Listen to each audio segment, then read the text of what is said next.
Facebook CEO Mark Zuckerberg spent hours on Capitol Hill today taking questions from senators about Facebook's role in the 2016 election and in American society more generally. We'll talk to one of the senators who was there and spoke to Zuckerberg and more broadly what it meant. But first, Brett Larson, an anchor at Fox News Headlines 24/7 who covers tech for our show, has the big moments from today. Brett? It was quite the day, Tucker. Facebook CEO Mark Zuckerberg checked in with Congress today for day one of hearings, and we learned a little bit about the inner workings of the social media giant. One thing we heard repeatedly was exactly what Facebook is and is not. What you think of as the Facebook service, right? That's, everyone has control every single time that they go to share that. They can delete that data anytime they want. Full control, the majority of the data. Yeah, but sharing everything, not so much. Mr. Zuckerberg, would you be comfortable sharing with us the name of the hotel you stayed in last night?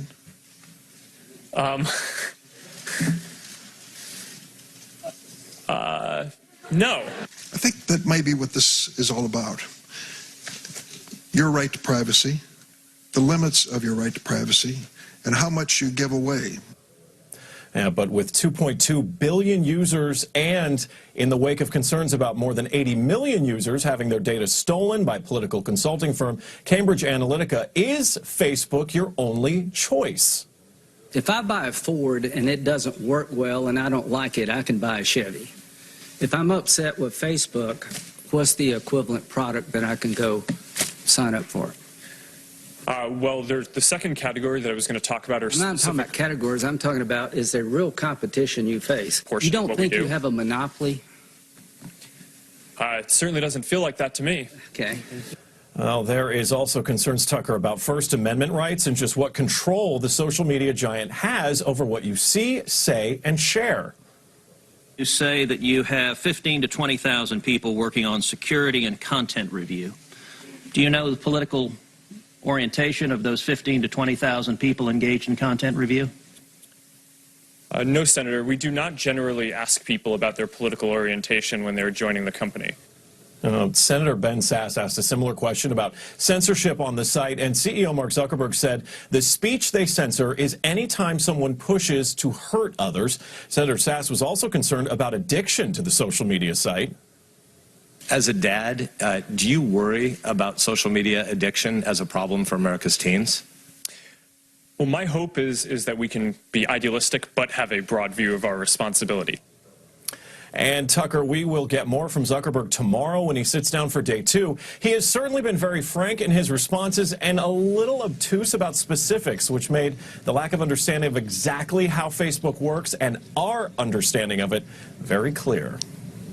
Thanks for that, Brett. Appreciate it. Thanks.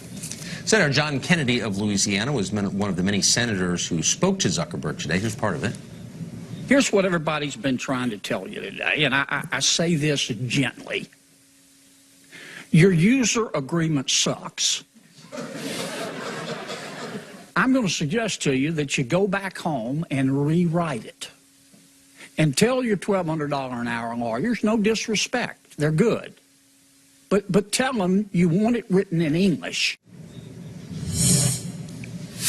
Senator Kennedy joins us tonight. Senator, thanks for coming on. You bet. What was the point of this hearing? What laws are you all considering to constrain Facebook? You know, Tucker, I was mildly disappointed with the hearing. I mean, I wanted the point to be, I wanted Mr. Zuckerberg to step up to the plate and say, look, 3 words, I'm on it. I get it. It can be fixed. I'm going to fix it, and we'll do it together. That's not what I heard. I just didn't feel like we connected with Mr. Zuckerberg today. I mean, look, Facebook is an extraordinary company.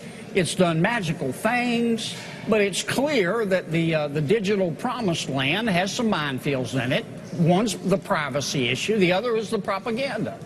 And I don't want to have to vote to regulate Facebook, but by God, I will, unless they're willing to step up to the plate and address those 2 issues. I think they can. I hope they can. If they can't, we've got a bigger problem than just what we talked about today. So here you've got the biggest provider of news in the United States with far more power than William Randolph Hearst ever had, with a long and proven track record of censorship in this country and other countries with the power to change election results. You don't think that's enough of a threat right there to act? Well, I think that's a very important issue. Senator Cruz, Senator Sass made that point. I ran out of time. I wanted to make that point. I mean, everybody says, and I think it's true, poison is being spread on social media. Okay, what's poison? Right. Define poison. And look, I wanted a lot of our Democratic friends have made a big deal about, well, Cambridge Analytica, and they worked with President Trump. I wanted to ask Mr. Zuckerberg today about this statement that was made by somebody, Ms. Carol Davidson from President Obama's re-election campaign in 2012. This is what she said. She ran media analytics for the president. She said, Facebook was very candid that they allowed us to do things they wouldn't have allowed someone else to do because they were on our side. Right. I wanted to ask if that's an accurate statement, but I ran out of time. So you don't think, I mean, finally, the Congress would have really uniquely the ability to get this under control if you think that too much power is vested in one company and they're, in effect, enemies of the First Amendment. I know Republicans don't like to regulate things, but do you think we're approaching a point where, for the good of the public, that may need to be done? I don't think we're there yet, but I think a lot of it depends on how Mr. Zuckerberg reacts to this. I'll say it again, there are two issues. One's a privacy problem, and the other is a propaganda problem. And the issue there is, how do we solve it without impinging on people's First Amendment rights? Now, that's a tough one. It is a tough one.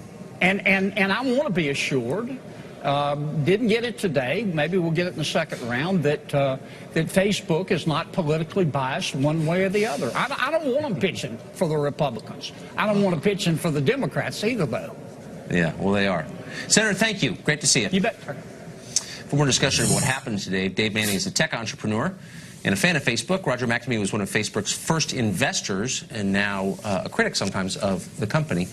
Both of them join us. So, Roger, first to you. The head of Facebook, Mark Zuckerberg, said today that he and the company are happy to censor hate speech, but was unclear exactly on what hate speech is, and then suggested that maybe artificial intelligence will settle that question. If you care about freedom of speech, does that make you uncomfortable? The whole thing makes me uncomfortable, Tucker. I think the fundamental issue we've got here is that the business model is based on inflammatory emotions, anger, and fear. And once you build a business model on that, it's really the genie's out of the bottle and there's no way to put it back in. And Facebook has shown itself to be less than good at managing the dialogue on its site. And as you pointed out, they are absolutely editing everything. There are a million different things they could show me at any moment in time. They pick the 20 that serve their business model best, and quite clearly they have failed on that, precisely as Senator Kennedy just described. So, Dave, we had a researcher on, a psychologist, recently called Robert Epstein, and he's taken a look at a bunch of different tech companies, and he said specifically about Facebook, if Mark Zuckerberg had sent a targeted message to people identified on Facebook as Hillary voters and encouraged them to vote, he estimates it could have changed the vote totals by 450,000 on Election Day 2016 and changed the course of the election. That's a lot of power for one media company to have. Even if you're for Mark Zuckerberg's political views, should any company have the ability to change election outcomes the way Facebook does? No, I think you're giving him too much credit. I am not. First of all, I'm not a fan of that political worldview. I am a fan of free enterprise and letting him do what they will. I mean, by that standard, you could say how many people's votes does the New York Times editorial choosing a candidate or anybody else is make an influence. So I don't have I'm very wary of the Facebook site as a user. But this discussion about should we censor them and knock back their political influence, and are they a gigantic monopoly? I mean, I think that's crazy. But they're literally a monopoly. So in the digital ad space, they're not a monopoly, Tucker. Yeah, well, they are. Tucker, they are actually. I know because I know the numbers. I've worked in this area a lot for 8 years. Let me just give you the following number. So Facebook and Google control over 90% of digital ads. So that means if you run news or anything else that's ad supported online, you're beholden to them. They control the market completely. Why is that not a monopoly?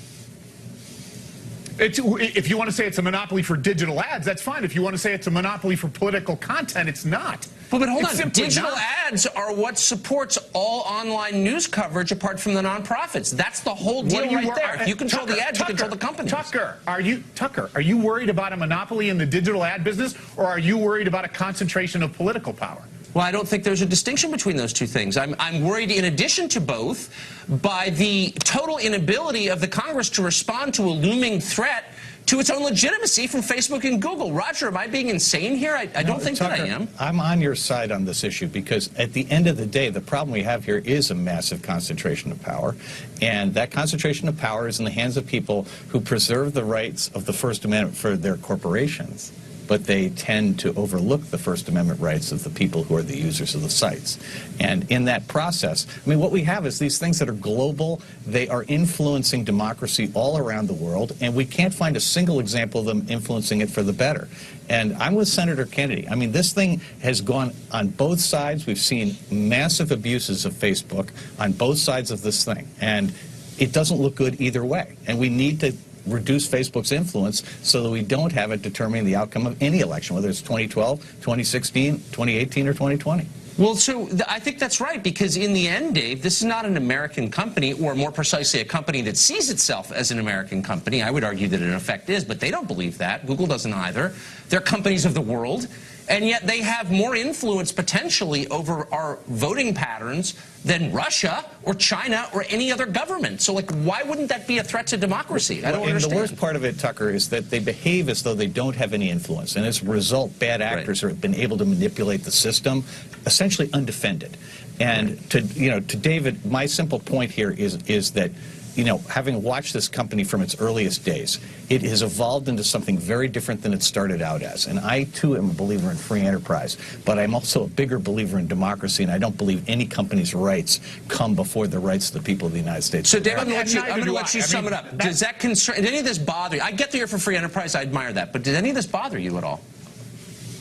I largely stopped using the app in January when they went through their latest news revision to decide what I could see and not see. But that doesn't mean that I believe that Senator Kennedy or those other knuckleheads down there today in that hearing, which gives, I'd say it was a goat rodeo, but that's unfair to goat rodeos. Like, you can't let those people make those decisions. Consumers have to make those decisions. And your assertion that it's an unbreakable monopoly, it's just not. Well, it's not only unbreakable, it's growing in its power. Anyway, thank you both.